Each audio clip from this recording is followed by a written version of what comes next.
Job లేక ఇబ్బంది పడుతున్నారా? అయితే మెడికల్ కోడింగ్ మీకు మంచి ఆప్షన్. వెంటనే కాల్ చేసి కోర్సులో జాయిన్ అవ్వండి. నమస్తే కళ్యాణ్ గారు. నమస్తే జయ గారు. కళ్యాణ్ గారు, వీణా అని ఒక అమ్మాయి అండి మనకి మెయిల్ చేసింది. ఇప్పటి వరకు మనం ఇలాంటి కేసును వినలేదు కళ్యాణ్ గారు. కొంచెం డిఫరెంట్ గా అనిపించింది. ఫ్యామిలీ ఇష్యూ అన్నమాట.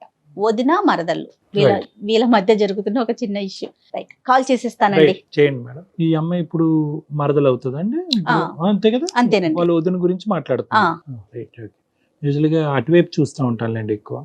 వదిన వైపు నుంచి చూస్తారా జనరల్ గా? హలో, వీణ గారండి. అవును, మీరు? నేను అందమైన జీవితం ప్రోగ్రామ్ నుంచి కాల్ చేస్తున్నానండి.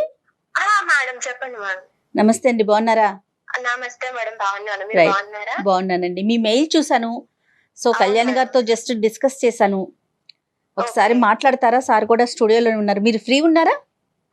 ఫ్రీ ఉన్నాను మేడం. ఓకే ఓకే, ఒక్కసారి కళ్యాణ్ గారితో మాట్లాడండి. వీణా, హాయ్ సార్. ఆయన చెప్పు. బానే ఉన్నావు? హ్యాపీగా? ఎందుకు కాల్ చేసావు? సార్, అది కొంచెం ప్రాబ్లం ఉంది, దానికోసం అని మెయిల్ చేశాను. ఏంటమ్మా ప్రాబ్లం? ఎవరితో? మా వదినతో డాక్టర్. ఏంటమ్మా సమస్య చెప్పు. మా వదిన వచ్చినప్పటి నుండి కొంచెం అందరికి నన్ను దూరం పెడుతుంది డాక్టర్. దాని వల్ల నేను ఫ్యామిలీలో చాలా ప్రాబ్లం ఫేస్ చేస్తున్నాను. ఎంతకాలం అయిందమ్మా వదిన వచ్చి? నీకు మ్యారేజ్ అయిందా? నాకు మ్యారేజ్ అయింది డాక్టర్. నాకు మ్యారేజ్ అయ్యి 7 years అవుతుంది. మీ అన్నయ్యకి మ్యారేజ్ అయ్యమ్మా? 5 years అవుతుంది. 5 years అవుతుంది. Okay okay.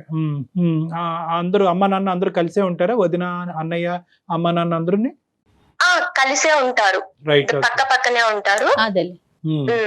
నువ్వు వెళ్తూ వస్తూ ఉంటావమ్మా? అప్పుడు పండుగలకి అలా వెళ్తూ వస్తుంటాను డాక్టర్ గారు. చెప్పు నాన్న. దూరం పెట్టడం అంటే ఏంటండి? ఎట్లా? అంటే నాకు మేమిద్దరమే డాక్టర్, అన్నయ్య నేను. చిన్నప్పటి నుంచి కూడా అన్నయ్య నన్ను చాలా ప్రేమగా చూసుకునేవారు డాక్టర్. అన్నింట్లో కూడా నాకు ప్రతిదీ, అసలు చిన్నప్పుడు స్కూల్ దగ్గర నుంచి కూడా నేను స్కూల్ కి తీసుకెళ్లడం, తీసుకురావడం, కాలేజ్ డేస్ లో కూడా నన్ను ఎవ్రీథింగ్, నేను ఈవెన్ షాపింగ్ చేయాలన్నా, ఏమైనా కొనుక్కోవాలన్నా, ప్రతిదీ నేను వెళ్తా అన్నా కూడా అన్నయ్య దగ్గరుండి అన్ని కొనిచ్చేవాడు డాక్టర్ నాకు. అంత ప్రేమగా చూసుకున్న అన్నయ్య వదిలి వచ్చాక లేనిపోని చాడీలు చెప్పడం నా పైన. అసలు ఎంత మారిపోయాడంటే అన్నయ్య, ఒకప్పుడు అన్నయ్యేనా ఇప్పుడున్న అన్నయ్య అని అనిపిస్తుంది డాక్టర్ నాకు.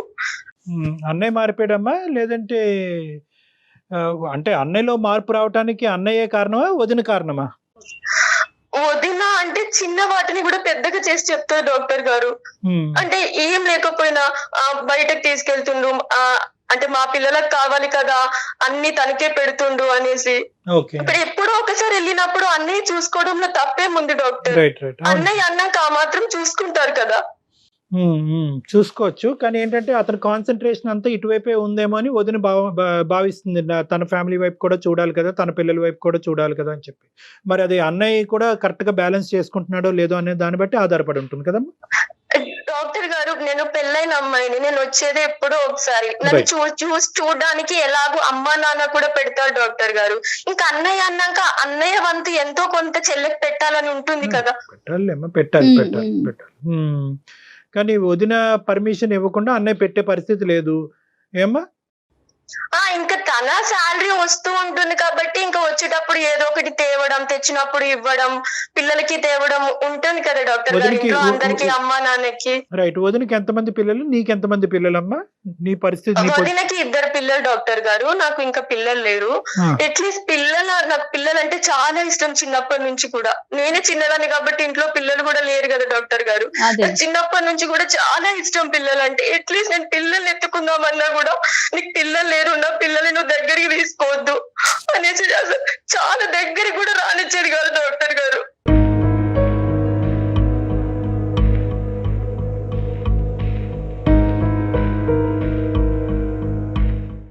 ప్రతి దానికి సెంటిమెంట్ గా వాళ్ళని నా దగ్గర నుంచి దూరం తీసుకెళ్లడం, నేనేమైనా కొనిచ్చినా కూడా ఇవ్వకపోవడం. అసలు చాలా ప్రేమగా చూసుకోవాలనుకుంటా. నాన్న పిల్లలే కదా, నాకు ఎలాగో పిల్లలు లేరు. ఎంత ప్రేమగా చూసుకోవాలనుకున్నా కూడా నా దగ్గరికి అస్సలు రానివ్వదు.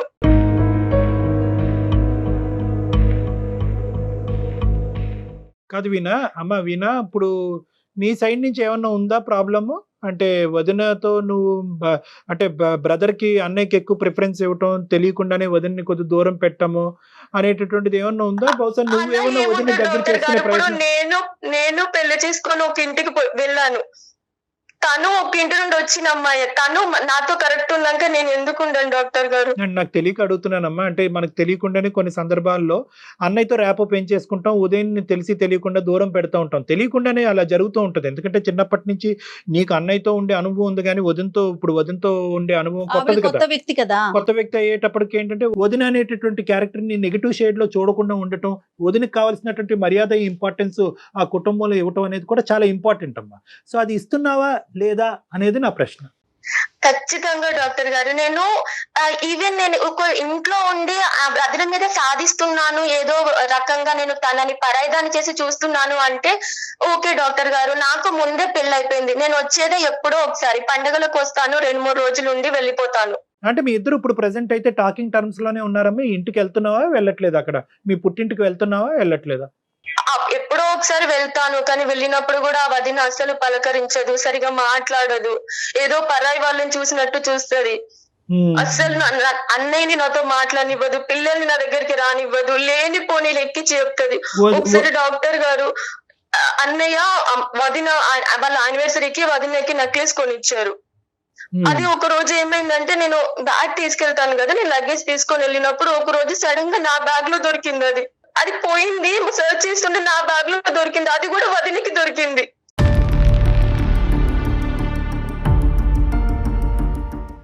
ఎలాగమ్మా, ఎలా జరిగింది అది? ఏమో డాక్టర్ గారు, అసలు నాకు ఏం తెలియదు. నేను ఏదో పనులు చేస్తూ ఉన్నాను, సడన్ గా నెక్లెస్ పోయింది అనేసి అంటే అందరం కలిసి వెతికాం ఇంట్లోనే. ఇంట్లో పని వాళ్ళు ఎవరైనా ఉన్నారమ్మా? అంటే పని చేసే బయట నుంచి వచ్చే వ్యక్తులు ఎవరు లేరు డాక్టర్ గారు. ఎవరి పనులు వాళ్ళే చేసుకుంటాము. ఎవరి పనులు వాళ్ళే చేసుకుంటారు, బయట వాళ్ళు ఎవరు లేరు. పోయినటువంటి గొలుసు నీ బ్యాగ్ లో దొరికింది. అక్కడి నుంచి ఏమందమ్మా వదిన రియాక్షన్ ఏంటి? వెతికారు, అంత వెతుకుతుంటే నా బ్యాగ్ లో దొరికింది డాక్టర్ గారు. నేను ఎందుకు చేస్తాను చెప్పండి? ఇప్పుడు ఇంట్లో ఎవరు అంటే వచ్చి వేసే స్కోప్ ఎక్కడ ఉంది? ఎవరు వేస్తారు చెప్పండి? ఇంకా వేరే వాళ్ళు పరాయి వాళ్ళు వచ్చి ఎవరు వేస్తారు డాక్టర్ గారు? ఏంటమ్మా నీ మీద దొంగతనాన్ని అంటగట్టారా?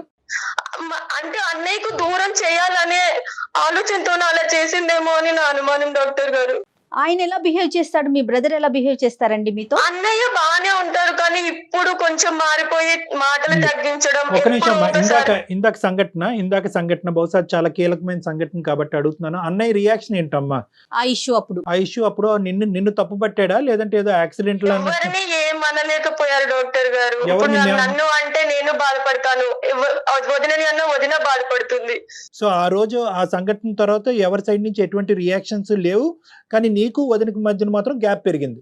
కానీ నా మీద అయితే నెగిటివ్ ఇంప్రెషన్ ఉంటది కదా డాక్టర్ గారు. నేను వాళ్ళందరి ముందు ఎలా తలెత్తుకోగలను?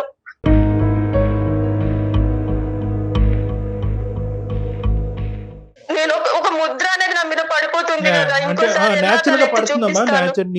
నీ తల్లిదండ్రులకి పడకపోవచ్చు, మీ బ్రదర్ కి పడకపోవచ్చు, కానీ వదినకి మాత్రం పడుతుంది కదా, పడేటటువంటి అవకాశం ఉంటుంది. అంతకు ముందు నుంచే మీ ఇద్దరి మధ్య డిఫరెన్సెస్ ఉన్నాయి కాబట్టి ఈ సంఘటన అనేది అగ్గికి ఆర్జం పోసినట్టుగా అవుతుంది. ఇది జరిగి ఎంతకాలం అయిందమ్మా? చాలా ఇయర్స్ అవుతుంది డాక్టర్ గారు, ఎప్పుడో జరిగింది. సరే, ఇప్పుడు మా పాత్ర ఏంటమ్మా? What is our role? ఎందుకు కాంటాక్ట్ చేశారు? ఏం కావాలి? అదే డాక్టర్ గారు, ఇప్పుడు నాకు ప్రెగ్నెంట్ అండ్ ప్రెసెంట్ ఇన్ని ఇయర్స్ తర్వాత నేను ప్రెగ్నెంట్ అయ్యాను. అప్పుడు ఇంటికి వెళ్తే కూడా నన్ను పిల్లల్ని కూడా దగ్గరికి రానిచ్చేది కాదు. ఎన్నో నెలమ్మా? 3 months madam. Okay good. Doctor ని కన్సల్ట్ అయితే నాకు కొంచెం రెస్ట్ కావాలి, వీక్ గా ఉన్నావని చెప్పారు మేడం. ఓకే. సో ఇప్పుడు నాకు ఇక్కడ చూసుకోవడానికి ఎవ్వరు లేరు. అమ్మ దగ్గరికి వెళ్తే అమ్మ చూసుకుంటుంది. అంతే కదా. ఓకే.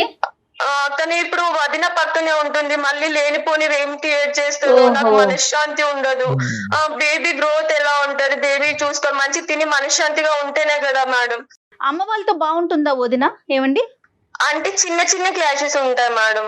ఒక ఇష్యూ బహుశా నువ్వే ఎక్కువ భయపడుతున్నావు అని అనుకోవచ్చా? అక్కడ ఇష్యూ అంత లేదని అనుకోవచ్చా? సార్ నాకు వదిన నాకు సపోర్ట్ గా ఉంటే నేను ఇంత భయపడను కదా సార్. మీకు మేలు చేసి అంత నేను భయపడుతున్నానంటే మీరు అర్థం చేసుకోండి సార్. ఇప్పుడు బాగా అర్థమైంది. ఇప్పుడు ఆవిడతో ఒకసారి మాట్లాడమంటారా? అదేనా మీ ఉద్దేశం?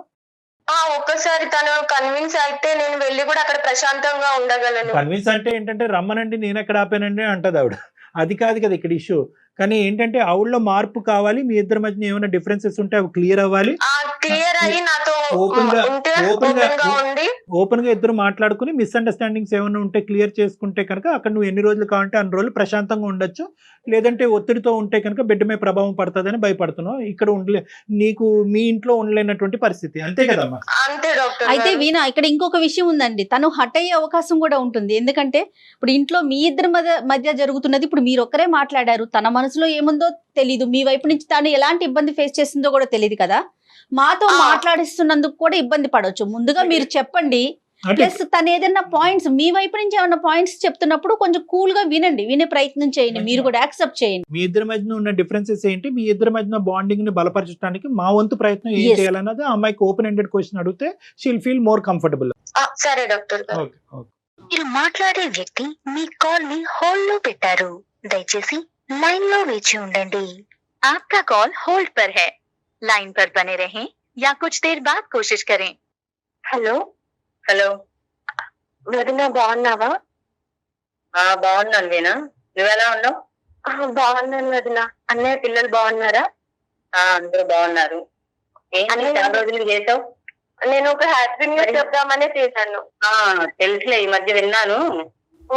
ఆవిడకి తెలుసండి. ఈ అన్నయ్య చెప్పారు, నిజమేనా? అవును వదిన. ఎన్ని రోజుల ఎన్నో నుంచి? 3వ నెల వదిన. Okay, congrats. ఇంకేంటి మరి? అన్నయ్య అయితే వదిన ఆఫీస్కి వెళ్ళారా, ఉన్నారా? వెళ్ళారమ్మా. ఈ టైంలో ఎందుకుంటారు ఇంట్లో? సరే వదిన. వదిన, అది నేను అందమైన జీవితానికి మెయిల్ పెట్టాను. ఎందుకు? మనం కొంచెం డిస్కస్ చేద్దాం మన ఇంట్లో ఫ్యామిలీ సిచ్యువేషన్స్ గురించి అనేసి. ఏమున్నాయమ్మా సమస్యలు మీ ఇంట్లోనా? అంటే డాక్టర్ గారు మీతో మాట్లాడతారు వదిన, మాట్లాడతారా? సరే ఇవ్వమ్మా, మాట్లాడదాం. మీ పేరేంటమ్మా? మానస అండి. మానస గారు నమస్తే అండి, బాగున్నారా? నమస్తే అండి, బాగున్నానండి. మీరు? బాగున్నానండి. మీరు కూడా అందమైన జీవితం ప్రోగ్రామ్ చూస్తూ ఉంటారు అనుకుంటాను, ఎందుకంటే మీ మరదలు చెప్పగానే వెంటనే క్యాచ్ చేశారు ప్రోగ్రామ్ గురించి. చూస్తానండి. Okay okay. అదే కళ్యాణ్ గారు కూడా ఉన్నారండి స్టూడియోలో. నమస్తే అమ్మా. నమస్తే అండి డాక్టర్ గారు. మీతో మాట్లాడుతున్నప్పుడే వీణ చాలా భయపడుతూ మాట్లాడుతుంది. మరి ఆ అమ్మాయికి భయం ఎక్కువ, లేదంటే మానస గారి వల్ల భయం ఎక్కువైందా అని? అసలు సమస్య ఏంటండి? నాకు అసలు సమస్య ఏంటో అదే అదే తెలియకుండా అదే అదే నేను ఒక రెండు నిమిషాల్లో వివరిస్తానమ్మా, తర్వాత మీకే అంత అర్థం అవుతుంది. తను చెప్పేది ఏంటంటే, మా బ్రదర్తో ఒక బాండింగ్ ఉంది, చాలా ఫ్రీగా మీ ఇద్దరం చాలా చిన్నప్పటి నుంచి మా పేరెంట్స్తో కంటే మా ఇద్దరు బాండింగ్ చాలా బాగుండేది, చాలా హ్యాపీగా పెరిగి పెద్దదాన్ని అయ్యాను. పెళ్ళి అయిన తర్వాత వదిన వచ్చిన తర్వాత, వదిన వలన అనలేదు, వదిన వచ్చిన తర్వాత పరిస్థితుల్లో మార్పులు అనేటటువంటిది కనిపించినాయి. మా బ్రదర్కి నాకు రేపో అంత బాగాలేదు, మా వదిన కూడా నాతో అంత ఫ్రీగా ఉండలేదు. నాకు పిల్లలంటే చాలా అమితమైనటువంటి ప్రేమ, అభిమానం. ఆ పిల్లల దగ్గరికి వెళ్దాము అంటే కనుక నాకు కూడా ఆ ఫ్రీడమ్ లేదు. ఎన్ని సందర్భాల్లో ఎలా వెళ్ళగలను, నా పుట్టింటికి నేను ఎలా వెళ్ళాలి అనేది కూడా నేను లెక్క చూసుకుని జాగ్రత్తగా అడుగు వేయవలసినటువంటి పరిస్థితి ఏర్పడుతుంది. మా అమ్మ నాన్నకి మా వదినకి పెద్ద సమస్యలు లేవు, వాళ్ళ వరకు అయితే కనుక ఏదో చిన్న చితక అంశాలు ఉన్నాయి, కానీ అక్కడ మాత్రం ఏం ప్రాబ్లం లేదు. ఏంటో నాకు అర్థం కావట్లేదు. ఇప్పుడు నేను గర్భవతిని, నాకు ఇక్కడ తోడు ఎవరు లేరు. నేను నా పుట్టింటికి వెళ్ళాలి అంటే కనుక అక్కడ ఒక సానుకూలమైనటువంటి ప్లెజరబుల్ అట్మాస్ఫియర్ ఉంటేనే నాకు పుట్టబోయేటటువంటి నా బిడ్డకి మంచి జరుగుతుంది అనే ఉద్దేశంతోనే ఉన్నాను. కాబట్టి అక్కడ నేను వెళ్ళాలి అంటే కనుక నాకు మా వదినకి మంచి ఫ్రెండ్షిప్ ఉండాలి. నా వల్ల ఏమైనా తప్పు ఉంటే కనుక మా వదిన చెప్పగలిగితే కనుక నేను నన్ను సరిదిద్దుకుని, నా వ్యక్తిత్వాన్ని సరిదిద్దుకుని అక్కడ అడుగు పెడతాను. అదేవిధంగా మా వదిన నన్ను అర్థం చేసుకుని ఒక తల్లిగా నన్ను స్వీకరించాలి అనే మంచి ఉద్దేశంతో ఆ అమ్మాయి ఈరోజు మాకు కాల్ చేయడం జరిగిందమ్మా. ఏది కూడా మీ గురించి నెగిటివ్గా చెప్పలేదు ఆ అమ్మాయి. ఏం చేస్తే కనుక నేను అక్కడికి వెళ్ళి ఫ్రీగా ఉండగలను అని. ఇద్దరం సంతోషంగా ఉంటాము. కాల్ చేసిందే నెగిటివ్ విషయం గురించి కదండి. ఏం తల్లి? ఏం నెగిటివ్ లేకపోతే ఇప్పుడు మీ దాకా రాదు కదండి. ఏదో నెగిటివ్ గా చెప్తేనే కదా మీరు నాకు ఇట్లా. అదే నెగిటివిటీ అంటే మీ గురించి నెగిటివిటీ అనలేదమ్మా, పరిస్థితుల్లో నెగిటివిటీ గురించి చెప్పింది. మరి నా గురించి కానప్పుడు నాకు చేయడం ఎందుకండి? కాదు, ఏదో చెప్తేనే కదా చేసేది, నాకు చేసేది. ఇందులో ఇద్దరే పాత్రలు ఉన్నారమ్మా. ఇందులో ఈ రెండే పాత్రలు ఉన్నాయి. ఈ రెండు పాత్రల్లో ఒకటి వీణా గారు, ఇంకోటి మానస మానస్ గారు. గారు ఇది అంతే. రెండే పాత్రలు ఉన్నప్పుడు ఆ పాత్రకి ఒక పాత్రకి ఇంకొక కారణం అనేటటువంటి ఆలోచనతో ఆ అమ్మాయి ఉన్నప్పుడు క్లారిఫికేషన్ మీ దగ్గర కాకపోతే ఎవరి దగ్గర తీసుకుంటాం? మీ వైపు వేలెత్తి అది చూపెట్టట్లేదు. ఒకటి. No I'm getting the point వాళ్ళ వెరీ క్లియర్. అన్నతో రాపోలేదు అన్నారు, వాళ్ళ అన్న సమస్య అది. నేనేం చేశానండి? ఏదన్నా నా మీద చెప్పాలన్నా నేనేం చేశాను? వాళ్ళ అన్నతో రాకపోవడానికి కారణం అదే నేనవుతాను ఇప్పుడు చెప్పండి. నేనేమంటున్నానంటే, ఒకటి మీ వైపు వేలెత్తి చూపెట్టట్లే, పాయింట్ టు బి నోటెడ్, ఆ. వేలెత్తి చూపెట్టట్లే. ఓకే. ఇటువంటి మరి పరిస్థితి ఇంకెందుకు భయపడుతుంది తను? అది ఇప్పుడు ఇటువంటి పరిస్థితిని ఏ విధంగా డీల్ చేయొచ్చు? ఆ అమ్మాయికి ఎటువంటి ధైర్యం ఇస్తారు మీరు? ఏం ధైర్యం ఇవ్వగలరు? ఎటువంటి కంఫర్ట్ ఇవ్వగలరు? ఎటువంటి బహుశా మీ టోన్ అలాగే ఉండొచ్చు, మీ ఆలోచన శైలి ఆ విధంగా ఉండొచ్చు, మీ ప్రవర్తన అలాగే ఉండొచ్చు, మీ మనసు చాలా అద్భుతమేమో, చాలా మంచి ఉద్దేశం ఉందేమో మీ మనసులో. ఆ మనసుని ఈ అమ్మాయి అర్థం చేసుకోవట్లేదేమో. ఆ మనసుని అర్థం చేసుకునే విధంగా ఆ అమ్మాయికి ఒక 2 మాటలు చెప్పండి అంటున్నాం, అంతే. అక్కడ దాకా డైరెక్ట్ గా నాకే కాల్ చేస్తేనే మాట్లాడేదాన్ని, నేనే చెప్పేదాన్ని కదా. చెప్పమ్మా వీణ, నీకు ఆ పుట్టింటి నుంచి కావలసినటువంటి ఆలోచన, కోరిక ఏంటి ఓపెన్ గా చెప్పేసాయి. దాన్ని బట్టి అది ఉంటుందా, జరుగుతుందా, అవ్వదా, లేదంటే నువ్వు అపోహ పడుతున్నావా, భ్రమ పడుతున్నావా, వాస్తవం అనేది మనకు అర్థం అవుతుంది. అదే వదిన, అంటే నేను ఎప్పుడు వచ్చినా కూడా నువ్వు అంటే అందరితో ఉన్నట్టు నాతో ఉంటున్నావా? ఇప్పుడు పరాయిదాన్ని చూసినట్టు చూస్తున్నావు వదిన.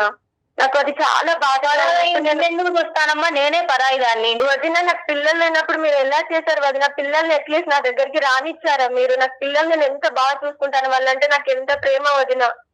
అవునమ్మా, ఇది ఒప్పుకుంటాను. నాకు ఉంటది కదా భయం.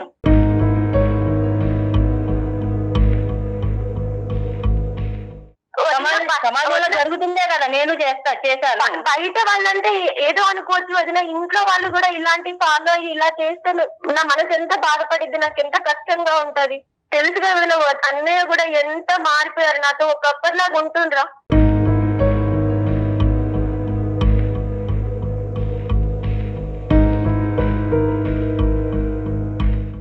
ఏమ్మా, మా అన్నయ్య మారాడు అనేది ఒక ఆలోచన అమ్మాయి, ఈ అమ్మాయికి ఇంతకు ముందు పెళ్లికి ముందు లాగా అన్నయ్య మారాడు అంటే దానికి నేనేం చేస్తానండి? చెప్పండి, మీరు చెప్పండి. కాదు, మిమ్మల్ని ఒక మారకుండా, అవును, మారకుండా ఎలా ఉంటారు? ఇప్పుడు 2 పిల్లలు ఉన్నారు, పెళ్ళై ఇన్ని సంవత్సరాలు అవుతుంది, మారకుండా ఎలా ఉంటారు? బాధ్యతలు అనేవి పెరగవా? ఇంకా చిన్నతనంలోనే ఉండి చెల్లెలకి నా అది ఇవ్వాలి ఇది ఇవ్వాలి అని చెప్పేసి ఇంకా ఇటు ఫ్యామిలీని పట్టించుకోకుండా అలా ఉంటారా? చెప్పండి, మారకుండా అంతే ఉంటారా? అంటే ఆ మార్పు అనేది ఒక బ్యాలెన్స్ గా ఉండాలి కదమ్మా. ఈ అమ్మాయికి కూడా ఏం 10 మంది అన్నయ్యలు లేరు, ఉన్నది ఒకే అన్నయ్య, వీళ్ళిద్దరి మధ్యన మంచి బాండింగ్ ఉంది. కంప్లీట్ గా ఆ కుటుంబాన్ని, మిమ్మల్ని, మీ పిల్లల్ని నెగ్లెక్ట్ చేసి ఈ పడవలోకి రమ్మని నేను చెప్పట్లే. కానీ ఈ అమ్మాయి మనసు కూడా అర్థం చేసుకుని కొద్దిగా ఆ అమ్మాయికి కావలసినటువంటి అవసరాలు కానీ ఏమన్నా ఆ ఫీలింగ్స్ ఉంటే మంచి తీర్చకుండా ఎలా ఉంటున్నారండి? వచ్చినప్పుడల్లా బాగానే అన్నయ్యతో కలిసి బాగానే ఖర్చు చేస్తున్నారు, అంతా బాగానే చూసుకుంటున్నాడు కదా. మీ ఇంటి ఆడపడుచు ఎన్నిసార్లు వస్తుందమ్మా మీ ఇంటికి? అవును, ప్రతి పండక్కి వస్తూ పోతూనే ఉంటదండి. అమ్మ మానస, ఆడపిల్ల ఒక లెక్క పెట్టుకుని పండక్కి పబ్బానికే రావాల్సినటువంటి అవసరం ఏముంది? ఓకే, లేదు పండక్కే రావాలి, ఆడపిల్లే కానీ ఈడపిల్ల కాదు అని అనుకుందాం, సరే. కానీ ఎన్ని సందర్భాల్లో మీకు మీరుగా ఇన్వైట్ చేశారు, రా తల్లి మా ఇంటికి రా అని చెప్పి. ఎందుకు ఆ అమ్మాయి గర్భవతి అనేటటువంటి అంశం ఇంత లేటుగా మీకు ఎందుకు తెలిసింది? ఈరోజు ఫస్ట్ టైం సుమన్ టీవీ వాళ్ళ ఆధ్వర్యాన మీరు ఆ అమ్మాయి కంగ్రాచులేషన్ చెప్పాల్సినటువంటి అవసరం ఏముంది? అంటే ఇవన్నీ వింటూ ఉంటే కనుక మీ ఇద్దరి మధ్యన ఆ స్థాయి రేపో లేదేమో అని నాకు అనిపిస్తుందమ్మా. సంతోషంగా ఫోన్ చేసి, వదినా ఇట్లా నేను ఇన్ని సంవత్సరాల తర్వాత ప్రెగ్నెన్సీ కన్సీవ్ అయ్యాను అని చెప్పి నేనే అడగాల అండి? కాదు, ఫోన్ రిసీవ్ చేసుకోవట్లేదు, ఫోన్ ఎత్తట్లేదు అని అంటుందమ్మా ఫోన్ అమ్మాయి. రిసీవ్ చేసుకోవట్లేదంటే ఇంట్లో ఎన్ని పనులు ఉంటాయండి? తను అన్నీ మీరే చెప్తున్నారు మానస గారు. రెండు మీరే చెప్తున్నారు. ఫోన్ చేసి చెప్పాలి గుడ్ న్యూస్ నాకు అనేసి అంటున్నారు. బాగుంది, సంతోషం. మరి ఫోన్ పిక్ చేస్తే కదా తను చెప్పడానికి అవకాశం. సరే, నేనంటే లిఫ్ట్ చేయలేదండి. వాళ్ళ అన్నయ్య ఉన్నారు, వాళ్ళ అన్నయ్యకి చేస్తది, కాల్ చేస్తది, చెప్పిందంట. మరి అదేదో వదిన కూడా ఇవ్వన్నయ్య మాట్లాడతానని చెప్పేసి ఒక మాట అడగొచ్చు కదా. ఏమ్మా వీణ, ఎన్ని ప్రయత్నాలు చేసావు మీ వదినకి చెప్పడానికి? అట్లీస్ట్ ఒక వాట్సాప్ మెసేజ్ లేదంటే షేరింగ్ మై గుడ్ న్యూస్ అనేటటువంటి ఒక మెసేజ్ పెట్టచ్చు కదా వీణ, వదినకి పెట్టావా? నేను డైరెక్ట్ గానే చెప్పి హ్యాపీనెస్, తన హ్యాపీనెస్ అనేది నేను వినాలని అంటే ఎవరి ఫీలింగ్స్ లో వాళ్ళు ఉన్నారు. అన్నయ్య అంటే ఫోన్ చేస్తాను డాక్టర్ గారు, అన్నయ్య ఆ టైంలో ఎప్పుడో బయట ఉంటారు, నైట్ టైమ్ వాళ్ళకి చేయలేను, ఈవినింగ్ టైం. అమ్మ ఆలోచన ఉంటే అవకాశాలు చాలా ఉంటాయి. ఇప్పుడు వదిన చెప్పేటటువంటి బాధ కూడా ఏంటంటే, నేను ఇంపార్టెంట్ కాదా ఇంట్లో, నాకు తెలియపరిచినటువంటి అవసరం లేదు, ఇదే ఫస్ట్ టైము, ఇప్పుడు ఇక్కడ తెలియదు, ఇప్పుడు డైరెక్ట్ గా ఈ అమ్మాయి నోటి వెంట ఈ మంచి కబురు వినటం అనేది ఇప్పుడే ఫస్ట్ టైం అని చెప్పి ఆవిడ ఏదో మొక్కుపడిగా కంగ్రాచులేషన్స్ అని చెప్పింది. ఆవిడ చెప్పేటటువంటి వినే టోన్ లోనే నాకు ఏమనిపించింది అంటే, అక్కడ స్టూడెంట్ టీచర్ రిలేషన్షిప్ లాగా నాకు అనిపించింది. ఆవిడ మాట కూడా కరెక్టే, ఆవిడ మాట గట్టిగా ఉండొచ్చు, ఆలోచన ఇదిగా ఉండొచ్చు, కానీ తనకు కూడా ఈ ఇంట్లో ఒక ఇంపార్టెన్స్ ఉండాలి కదా. ఇప్పుడు ఇంత పెద్ద ఇది ఏదో విధంగా ఇంటికి వెళ్ళి అడుగుపెట్టి చెప్పచ్చు, ఆ ఇంట్లోనే అడుగుపెట్టి చెప్పచ్చు, ఒక మెసేజ్ పంపించవచ్చు, అన్నయ్యకి 100 సార్లు ప్రయత్నం చేసి అన్నయ్య ద్వారా వదినకి కమ్యూనికేట్ చేయించవచ్చు, లేదంటే అన్నయ్య ఫోన్ ద్వారా వదినతో మాట్లాడిపించవచ్చు. ఎందుకు జరగలేదు ఇది ఇప్పటికొచ్చి? ఆ అన్నయ్యకి చాలా అంటే కొన్నిసార్లు ట్రై చేశాను డాక్టర్ గారు, కానీ ఇంకా డైరెక్ట్ గా మాట్లాడడం అయితే కుదరలేదు అన్నయ్య పనుల వల్ల. నాకు కాదమ్మా వీణా, మీ అమ్మ వాళ్ళతో మీరు మాట్లాడుకుంటూనే ఉంటారు కదా, ఫోన్ చేస్తారు కదా, పోనీ అమ్మ ఇంట్లోనే ఉంటారు కదా, అమ్మ ఒకసారి వదినికి ఇవ్వు అని చెప్తే అయిపోతుంది కదా. భయంతో కమ్యూనికేట్ చేయలేకపోయా, అంతవరకు నాకు అర్థమైంది. కానీ భయం ఎందుకండి, నేనే రాక్షసుని కాదు కదా, భయం ఎందుకు, భయపడాల్సిన అవసరం ఏముంది? సరేలేండి, చిన్న పిల్ల, సరే చెప్పలేకపోయింది, ఒక సంతోషకరమైన విషయం, పోనీ మీరన్నా ఒక స్టెప్ తీసుకొని ఏమ్మా ఏంటి నువ్వు కన్సీవ్ అయ్యావంట అని ఒక ఫోన్ చేసి ఉండొచ్చు కదమ్మా, మీరు కూడా పెద్దవాళ్ళే కదా తనకన్నా. నేను ఎలా చేసి అడుగుతానండి, అసలు తనకే లేనప్పుడు నా అదే ఇక్కడ ఆలోచిస్తే ఇప్పుడు అదే ఎట్లాగమ్మా, ఇప్పుడు గ్యాప్ ఒకటమ్మా, కదా. ఇక్కడ ఖచ్చితంగా ఈగో బ్యారియర్ అనేది వస్తుందమ్మా. నేనెందుకు చెప్పాలి అనేది ఆ అమ్మాయికి ఉంది, ఆవిడే ఫోన్ చేయాలి కదా అని చెప్పి మీరు అనుకుంటున్నారు. ఇద్దరికి మధ్యన ఈగో బ్యారియర్స్ ఉన్నాయి, కానీ ఎవరో ఒకరు మెట్టు దిగాలి కదమ్మా. ఇక్కడ ఎవరో ఒకరు మెట్టు దిగాలి. సరే, ఒక అంశం మీద మనం ఇన్ని సందర్భాల్లో మాట్లాడుకోవద్దు, ఆవిడ మీకు ఫోన్ చేయటం అనేటటువంటిది ఇంపార్టెంట్, మెసేజ్ ఆవిడ నోటి ద్వారా మీకు కమ్యూనికేట్ చేయవలసినటువంటి బాధ్యత ఆ అమ్మాయి మీద ఉంది. సరే, తెలియనితనమో లేదంటే భయమో ఇంకో అంశమో తీసి పక్కన పెడదాం. ఇప్పుడు ఆ అమ్మాయి ఫ్రీగా హ్యాపీగా ఒక మంచి ఉద్దేశంతో ఒక మంచి అట్మాస్ఫియర్ లో అక్కడ ఉండటానికి అవకాశం ఉందా లేదా? రావద్దని అట్మాస్ఫియర్ లేదని నేను ఎలా చెప్తానండి? కాదమ్మా, డిఫరెన్స్ ఇక్కడ మంచి అట్మాస్ఫియర్ కాదమ్మా, రావద్దు అని నేను చెప్తానా? చెప్పండి. ఇంతకు ముందులా కాదు, వాళ్ళకి పెళ్ళయింది, వాళ్ళకి పిల్లలు ఉన్నారు, మనం ఇంత ఇదిగా ఖర్చు పెట్టించకూడదు అన్నయ్య చేత, వాళ్ళ సంసారం ఏంటి, నెలకొచ్చి ఎన్ని ఖర్చులు ఉంటాయి ఏంటి అని ఆలోచించాలి. ఇవన్నీ ఆలోచించకుండా అలా చేస్తే నాకు మాత్రం ఉండదా అండి?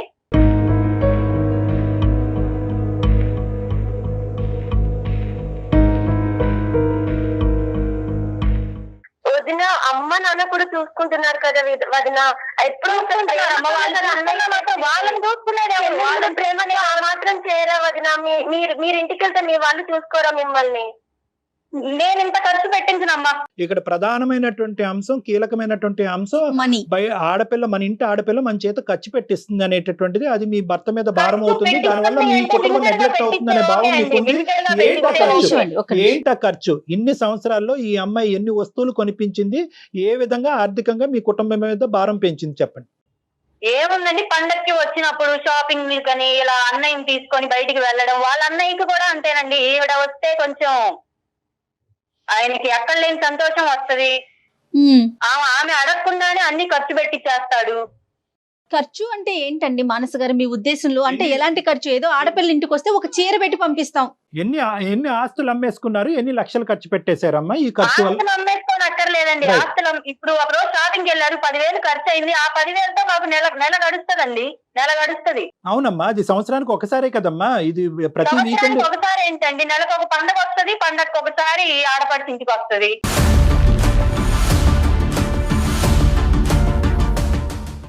ఈ అమ్మాయి అక్కడికి ఖర్చు పెట్టడానికి గురించే వస్తుందనే భావం మీకుందా, లేదంటే మీ హస్బెండ్ ఆ ఖర్చు పెట్టేటటువంటి కోణంలోకి ఆటోమేటిక్గా వెళ్ళిపోతున్నాడా? ఈ అమ్మాయికి ఆ ఉద్దేశం ఉందనే ఆలోచన మీకు? అదే అయితే కనుక ఈ అమ్మాయికి మనం చెప్దాం, అమ్మ అక్కడ ప్రేమ ఆప్యాయతల గురించి వెళ్ళొచ్చు, ఏది ఆశించి అయితే మాత్రం నువ్వు వెళ్ళొద్దమ్మా అనేటటువంటి ఈ అమ్మాయి క్లియర్ కట్గా బల్లగుద్దినట్టు చెప్పచ్చు. కానీ ఇలా బాధపడుతూ కష్టపడుతూ ఒక నెలసరి ఖర్చు అంతా కూడా ఆ అమ్మాయికి గిఫ్ట్ రూపాన్ని ఇచ్చే ఉద్దేశంతో ఇచ్చేటటువంటిది కూడా ఆ అమ్మాయికి అవసరం ఉందో లేదో నాకైతే తెలియదు, కానమ్మా అంత బాధపడుతూ అయితే మాత్రం మీరు ఇవ్వకూడదు. అది ఆ అమ్మాయి కలిసి కూడా రాదు. ఏం వినా అది ఆ ఉద్దేశం నాకు ఉంటది కదా, ఆడపడిచి ఇంటికి వచ్చింది, ఇప్పుడు నా వదిన నాకు ఎలా పెట్టిందో నేను కూడా అలానే పెట్టాలని నాకు ఉంటది. కానీ హ్యాపీగా ఇవ్వండి, ఎంతవరకు అయితే మీకు ఉంటుందో అంతవరకు హ్యాపీగా ఇవ్వండి. స్తోమతను బట్టి ఇవ్వచ్చు కదా. అదే అండి స్తోమత, ఇక్కడ మ్యాటర్ స్తోమత అండి. ఆ స్తోమతకు మించి ఖర్చు పెడితే ఒక ఇంపార్టెంట్ పాయింట్, సారీ మీ మాటకు అడ్డొస్తున్నాను, ఒక ఇంపార్టెంట్ పాయింట్ ఏంటంటే వీణకి ఇక్కడ ఖర్చు పెట్టాలి అనే ఉద్దేశంతో ఇక్కడ వస్తుందనే ఆలోచన మీకుందా, లేదంటే మీ హస్బెండ్ ఎక్కువ స్థాయికి వెళ్ళి ఇస్తున్నాడా? ఇది చాలా ఇంపార్టెంట్. అదే అండి, కొంచెం హస్బెండ్ స్థాయిని మించి ఆ అమ్మాయిని చూస్తే కొంచెం తనకి మరి ఇక్కడ ఎక్కడ ఇక్కడ లేని సంతోషం ఇప్పుడు వచ్చేసి అది సంతోషపడుతున్నాడు, చెల్లి అనుకున్నాడు, ప్రేమిస్తున్నాడు, జ్ఞాపకాలు గుర్తొచ్చినాయి, ఇవ్వాలనుకున్నాడు, నెలసరి సరిపోయేటటువంటి డబ్బులు దారదత్తం చేశాడు. ఇక్కడ అతన్ని కంట్రోల్ చేయాలి కానీ వీణ మీద మీరు నెగిటివ్ ఇంప్రెషన్ క్రియేట్ చేసుకోకూడదు కదమ్మా. ఈ రోజు పెద్ద మాట అన్నారు, వచ్చినప్పుడల్లా ప్రతి నెల పండగ వస్తుంది, ప్రతి నెల మాకు ఖర్చు అవుతుందని అన్నారు. వీణకు ఉందా ఉద్దేశం? వీణ ప్రేమ గురించి వస్తుందా, గిఫ్ట్ గురించి వస్తుందా? ఇప్పుడు నేనని దృష్టిలో పెట్టుకొని నేనేం అనలేదండి, ఆ అమ్మాయిని దృష్టిలో పెట్టుకొని. ఆ అమ్మాయి అంటుంది మా అన్నయ్య మారిపోయాడు. అవును, మారకుండా ఎలా ఉంటాడు?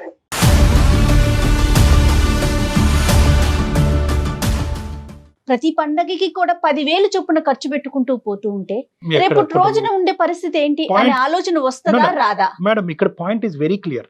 ఇక్కడ ఏంటంటే వీణ అసలు ఏం ఆశిస్తుంది వాళ్ళ అన్నయ్య దగ్గర నుంచి? నిజంగా నెలకి 10,000 ఆశిస్తుందా, గిఫ్ట్ ఆశిస్తుందా? నాకైతే అలా అనిపించలేదు. అలాంటప్పుడు మరి వీణ కంట్రోల్ చేసుకోవచ్చు కదా అన్నయ్యని.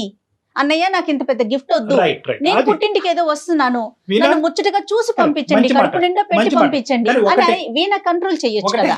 ఒకటైతే క్లియర్ మేడం, ఒకటైతే మానస గారు ఒక్క పాయింట్ అయితే క్లియర్. అదే అండి, నాకు వచ్చిన డౌట్ అదే అండి. వీణ కంట్రోల్ చేస్తే అన్నయ్య ఆగుతాడా అనేది నా డౌట్. ఆ చెల్లి మీద అంత ప్రేమ ఉన్నప్పుడు చెల్లి ఒక మాట చెప్తే ఆగడా? డాక్టర్ గారు నేను ఎప్పుడు కూడా మా అన్నయ్యని నాకు ఇది పెట్టు అది పెట్టు అని అస్సలు అడగను డాక్టర్ గారు. అడగడం కాదమ్మా, నువ్వు చెప్పాలమ్మా. అడగడం కాదు. ఎప్పుడైనా నేను అడిగాను, నేను ఎప్పుడో ఒకసారి అన్నయ్య బయటకి లేదని కొనిస్తే తప్ప నేను ఏమైనా తీసుకున్నాను. అదే అమ్మా, కొనిచ్చేటప్పుడు అన్నయ్య ఇంత ఖర్చు పెట్టొద్దు, అన్నయ్య ఇంత ఖర్చు పెట్టొద్దు అని నువ్వు చెప్పాలమ్మా. ఎంత పెడుతున్నారు వదిన చెప్పండి. నేను ఎప్పుడైనా వస్తున్నాను, ప్రతి పండగకి వస్తున్నాను వదిన నేను. అమ్మ నేను ఒక్క మాట చెప్పొచ్చా వీణ, ఇక్కడ ఎంత ఖర్చు పెడుతున్నాడు అనేది ఇక్కడ ఇది కాదు. మీ అన్నయ్య ఎంత సంపాదిస్తున్నాడు, ఆర్థికంగా ఒక మధ్యతరగతి కుటుంబంలో ఎంత బరువు బాధ్యతలు ఉన్నాయని నీకు తెలుసు. ఇక్కడ నాకు తెలుసు, నాకు పెళ్ళండి, ఇప్పుడు నాకు ఎన్ని బాధ్యతలు ఉంటాయో, ఒక ఇల్లు ఉన్నాక పిల్లలు ఉన్నారు, ఇస్తున్నాడు, వాళ్ళని చూసుకోవాలి. లేదు నీకు అన్ని తెలుసమ్మా, ఇస్తున్నాడు, తీసుకుంటున్నావు, కానీ అటువైపు ఎంత భారం అవుతుందో అన్నది తెలిసినప్పుడు అన్నయ్య ఇక్కడ బ్రేక్స్ వేసుకో. ఎందుకంటే ఇక్కడికి ఓన్లీ ఆర్థిక భారమే కాదు, అన్నయ్య గిఫ్ట్ ఇస్తున్నప్పుడు వదిన ఫ్రెషన్స్ కానీ ఇమోషన్స్ కానీ ఆవిడ మూడు పాడవటం కానీ ఇవన్నీ కూడా నీకు కనిపిస్తున్నాయి. కాబట్టి ఇక్కడ వదిన ఇబ్బంది పడుతుంది, కాబట్టి కుటుంబ సమేతంగా హ్యాపీగా నీకు రావట్లేదు, కాబట్టి నువ్వు బ్రేక్స్ వేస్తే బాగుంటుందిగా. వదన్నయ్య ఎందుకు ఇంత ఖర్చు పెడతా, వెళ్ళటం తగ్గించడం సొల్యూషన్ కాదమ్మా. తగ్గించావు సరే, అందరితో నెలకొని ఉండొచ్చు, సైలెంట్ గా ఉండొచ్చు కదా. ఇప్పుడు ఇలా కాల్ చేసి మళ్ళీ ఏంటిది ఇదంతా. ఇక్కడ చాలా ముఖ్యమైనటువంటి అంశం ఏంటో మానస గారు తెలుసా? ఇక్కడ మీరేంటంటే వీళ్ళిద్దరు బంధానికి ఆర్థిక పరమైనటువంటి లావాదేవీతో ముడిపెట్టేశారు. అంటే ఏంటంటే గిఫ్ట్ ఇస్తుంది కాబట్టి ఆవిడ వస్తుంది, అతను ఇస్తున్నాడు కాబట్టి ఈవిడ స్వీకరిస్తుంది. వెనకాల ఆర్థికంగా డబ్బుల విషయమే కాదండి, ప్రతి చిన్నదానికి ఇలా మొహం ముడుచుకొని హట్ అయిపోయి మరి ఇంత సిల్లి విషయాలకు కూడా అలా ఉండకూడదండి. అతి ప్రేమలు అతిగా చూయిస్తే మాకు ఉంటాయండి ప్రేమలు ఏదైనా సరే. నేను వచ్చినప్పుడు నేను పిల్లలకి పెట్టాలని చూస్తా, నేను అట్లా చేసేదానికి కాదు వదిన, నేను ఒక్కరి నుంచి ఎక్స్పెక్ట్ చెయ్యను.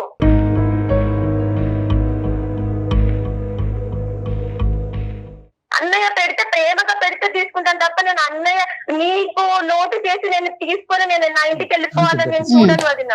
నేను నిన్నేం అనలేదమ్మా, ఇప్పుడు ఖర్చు చేశావు అది అని నిన్నేమి డైరెక్ట్ గా ఎప్పుడు అనలేదు కదా.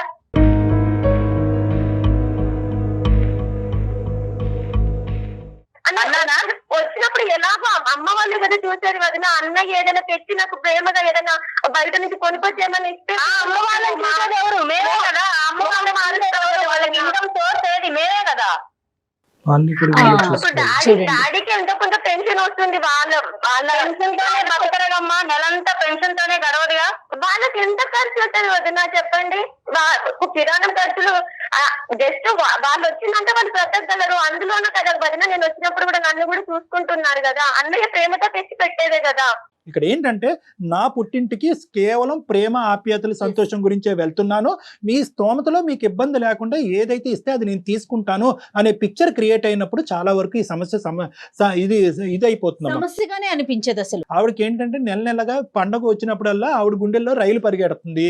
అది నువ్వు ఆశించకపోయినా కూడా డాక్టర్ గారు నాకు ఏం వద్దు, నన్ను వెళ్ళినప్పుడు నన్ను ప్రేమగా అది సూపర్, ఎక్సలెంట్. ఇది ఎప్పుడో మీ బ్రదర్ కి బ్రేక్స్ వేస్తుంటే కనుక అన్నయ్య ఏంటి విచ్చలు విడతానము, నువ్వు అక్కడ అటువైపు నాన్న అమ్మ నాన్న కూడా చూసుకోవాలి, నీ పిల్లల్ని సాకాలి, కుటుంబాన్ని నిలబెట్టాలి, మళ్ళీ నాకు ఈ భారీ ఎత్తున గిఫ్ట్లు ఏంటి, నాకు ఈ అవసరం లేదు, హ్యాపీగా నన్ను ఇంటికి రమ్మని చెప్పండి, కడుపు నిండా భోజనం పెట్టండి, ప్రేమగా చూసుకోండి, అంతే, కావాలంటే సంతోషంగా సినిమాకి ఉండండి. వెళ్దాము, ఒక జాకెట్ గుడ్డు పెట్టండి, ఏదో ఒక లిమిటేషన్ గీత నువ్వు గీసుంటే కనుక ఈ పరిస్థితి ఇక్కడ వరకు వచ్చి ఉండేది కాదన్నది నా అభిప్రాయం అమ్మా.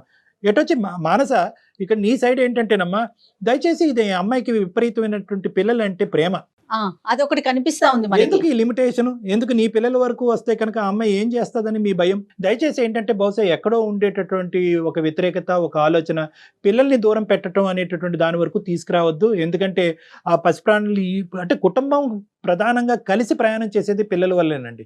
ఇదైతే మాత్రం నా గట్టి అభిప్రాయం. అవును. పిల్లలు ఉంటే కనుక, చంటి మనసులు ఉంటే కనుక అన్ని బాధాబంతి దూరం పెట్టేసి, అన్ని భేదాభిప్రాయాలు విభేదాలు దూరం పెట్టేసి కుటుంబం కలిసిపోతుంది. సో అక్కడ మాత్రం దయచేసి ఈ డిఫరెన్స్ అనేది చూపెట్టద్దు. ఏదో అయ్యింది, ఏదో అయిపోయింది, దేవుడి దయ వల్ల తను కూడా కన్సీవ్ అయ్యింది, చక్కగా హ్యాపీగా స్వీకరించండి. మంచిగా తనకి ఆరోగ్యంగా ఎలా ఉండాలి ఏంటి, పుట్టింటి తరపున ఏదో ఒక ఆశ ఉంటది కదా మనసు గారు, ప్రతి ఒక్కరికి కూడా. రామ్మ కూర్చో, రామ్మ తిను అని చెప్పి వాళ్ళ ఫ్రెండ్లీ నేచర్, అంతే. ఫ్రెండ్లీ అట్మాస్ఫియర్ మీరు క్రియేట్ చేయండి. ఏమీ డబ్బులతో కూడినటువంటి అవసరం ఏమీ లేదు, వీణ అది ఆశించట్లేదు. మనసులో ఆడ పెట్టుకొని మనం ఎంత ఫ్రెండ్లీగా క్రియేట్ చేద్దామన్నా గానీ ఇంకా వాళ్ళకి అదే ఉంటదండి. ఇంకేం ఎందుకంటే లేదులే అమ్మా. రమ్మనండి, ఇంకా అట్లా ఏముండదులేండి వీణ గారు. వాళ్ళ అమ్మ వాళ్ళ దగ్గర ఉండమనండి. ఎన్ని మాకెందుకండి రోజులు ఉండాలి, నన్ను ప్రేమగా చూసుకుంటే చాలు. అది నాకు చాలు. అక్కడ ఉండాలి, అమ్మ నన్ను చూసుకో, అమ్మ ఎంత ప్రేమగా చూసినా ఇంకా నీ మనసులో ఇంకా అవే ఉంటాయమ్మా. ఎంత ప్రేమగా చూసినా నీ మనసులో ఇంకా అవే ఉంటాయి. నేను అది మనం అంటే దాన్ని మనం ఒక కంక్లూజన్ రావాలనే కదా వదిన వీళ్ళకి నేను మెయిల్ Yes, చేసి yes. వీణా ఇప్పుడు డాక్టర్ గారు మానస గారి బాధ్యత ఏంటనేది చెప్పారు. ఇంకొకసారి మీ గురించి కూడా నేను ఒక్క మాట చెప్దాం అనుకుంటున్నానండి. ఇప్పుడు వదిన అన్నయ్యతో చెప్పలేదు, నువ్వు మీ చెల్లికి ఇంత పెట్టు, ఇంత పెట్టద్దు, లేకపోతే ఎక్కువ పెట్టేస్తున్నావు అని పదే పదే చెప్పింది అనుకో, వాళ్ళిద్దరి మధ్య డిస్టర్బెన్స్ రావచ్చు. ఆ పాత్ర మీరు తీసుకోండి. అన్నయ్య ఇది చాలు, నాకు ఇంతవరకే చాలు, నన్ను చక్కగా చూసుకొని ప్రేమగా ఉండు, కడుపు నిండా పెట్టండి, అది చాలు అనే బాధ్యత మీరు తీసుకోండి. ఖచ్చితంగా చెప్తాను. So okay. ఇక్కడ నేను ఒకే పాయింట్ అమ్మా మానస, ఇక్కడ మానస మళ్ళీ గారు వినండి. చెప్పండి. ఈ వాతావరణం ఏదైతే ఉందో, మీ ఇంటి ఆడబడుచు మీ ఇంటికి రావటము, ఆ ఆడబడుచు ఉన్నంతసేపు మీరు కొద్దిగా డిఫరెంట్గా ఉండటము, ఇబ్బందికరంగా ఉంటాము, ఈ వాతావరణం నచ్చక అతను ఇంకో విధంగా ఉంటాము, ఈ వాతావరణం మీకు నచ్చట్లేదు. So at the end of the day ఈ రోజు మీరు మాకు కాల్ చేసినందుకు, మేము మీకు కాల్ చేసినందుకు ఒక మంచి పరిష్కారం దొరికింది అనేటటువంటి పాజిటివ్ యాంగిల్తోనే దీన్ని ముందుకెళ్ళండి అనేది ఫస్ట్ నా అభ్యర్థన. నెంబర్ 2 ఏంటంటే, ఆ ఇంటికి ఇల్లు ఎంత దూరం ఉందో ఈ ఇంటికి ఆ ఇల్లు అంతే దూరం ఉంది. తలుపులు ఎప్పుడూ తెరుచుకునే ఉన్నాయమ్మా, అటువంటి కంగారు పడవలసినటువంటి అవసరం లేదు. ఇక్కడ మానస అనేటటువంటి మీ వదిన ఇక్కడ రాక్షసి కాదు, దెయ్యం కాదు. మీ అన్నయ్యని నిలవరిస్తూ మీ బంధాన్ని తెంచేటటువంటి ఉద్దేశం ఆవిడకి లేదు. ఆవిడకు మాత్రము ఇక్కడ ఏంటంటే ఇంటి కుటుంబాన్ని నిలదొక్కుని బ్యాలెన్స్ చేసేటటువంటి ప్రయత్నంలో ఆ అమ్మాయికి కొన్ని గట్టిగా ఘాటుగా అనిపించినాయి, అదే నీకు కమ్యూనికేట్ చేయడం జరుగుతుంది. కాబట్టి మీరు హ్యాపీగా ఇంటికి వెళ్ళండి. అన్నయ్య ఏదన్నా ఇస్తే కనుక వదిన అంగీకారంతో, వదిన కంఫర్ట్తో ఏదన్నా ఉంటే కనుక అది స్వీకరించడానికి ట్రై చేయండి. వాళ్ళ ఆర్థిక పరిస్థితులు కూడా అర్థం చేసుకోండి. ఓకేనమ్మా? ఇంతకు మించి ఏమీ లేదమ్మా, ఇంతకు మించి అసలు ఎటువంటి సమస్య లేదు. ఏమీ లేదు, ఎటువంటి భేదాభిప్రాయాలు లేదు, ఎటువంటి ఇంతకంటే 100 రెట్లు సమస్యలు ఉన్న కుటుంబాలే హ్యాపీగా కలిసిపోతున్నాయి. ఇది అసలు సమస్యే కాదు. ఎటొచ్చి ఒక చిన్న డిఫరెన్స్, ఇదేంటంటే ఒక చిన్నపాటి డిఫరెన్స్ని ఇరువైపులా అర్థం చేసుకోలేదు, ఇరువైపులా ఓపెన్గా మాట్లాడుకోలేదు. ఇప్పుడు మాట్లాడుకునేటటువంటి అవకాశం వచ్చింది కాబట్టి మేము ఫోన్ పెట్టేసిన తర్వాత కూడా మీరిద్దరు చక్కగా హ్యాపీగా మాట్లాడుకోండి. ఎప్పుడు రావాలో డిసైడ్ చేసుకోండి. త్వరగా అక్కడికి వెళ్ళి హ్యాపీగా ఉండండి అమ్మా. మనసు గారు ఓకే అండి. వదిన గారు ఏం మనసులో పెట్టుకోవద్దు మీరు. నేను మనకి ఒక సొల్యూషన్ రావాలని చేశాను తప్ప ఏం లేదు, అది అర్థమైందమ్మా, అది నేను ఆవిడకి అర్థమైందమ్మా, ఆవిడకి క్లారిటీ అర్థమైంది. ఇచ్చాను కదా. ఏదన్నా ఉంటే కనుక నువ్వు అన్నయ్యతో మాట్లాడి, అన్నయ్య ఈ డిఫరెన్స్ వల్ల మా ఇద్దరి మధ్యన డిఫరెన్సెస్ పెరుగుతున్నాయి కాబట్టి ఈ ఇష్యూలో నువ్వు కొద్ది బ్రేక్స్ వేయటం మంచిది, నాకు ఆ ఉద్దేశం లేకుండా అనవసరంగా నాకు ఆ ఉద్దేశం ఉన్నట్టుగా ఇక్కడ పిక్చర్ క్రియేట్ అవుతుందని చెప్పి అన్నయ్యకి నువ్వు తొందరగా ఒక మాట చెప్పి అప్పుడు అక్కడికి వెళ్ళటం బెటర్ అమ్మా. రైట్ అమ్మా? సరే మేడం. మానస గారు ఓకే అండి. సరే అండి. థ్యాంక్ యూ అండి. థ్యాంక్ యూ సో మచ్ మానస గారు. థ్యాంక్ యూ డాక్టర్ గారు. Thank thank you. You madam. Okay అమ్మా, హ్యాపీగా ఉండండి అమ్మా. సరే డాక్టర్ గారు.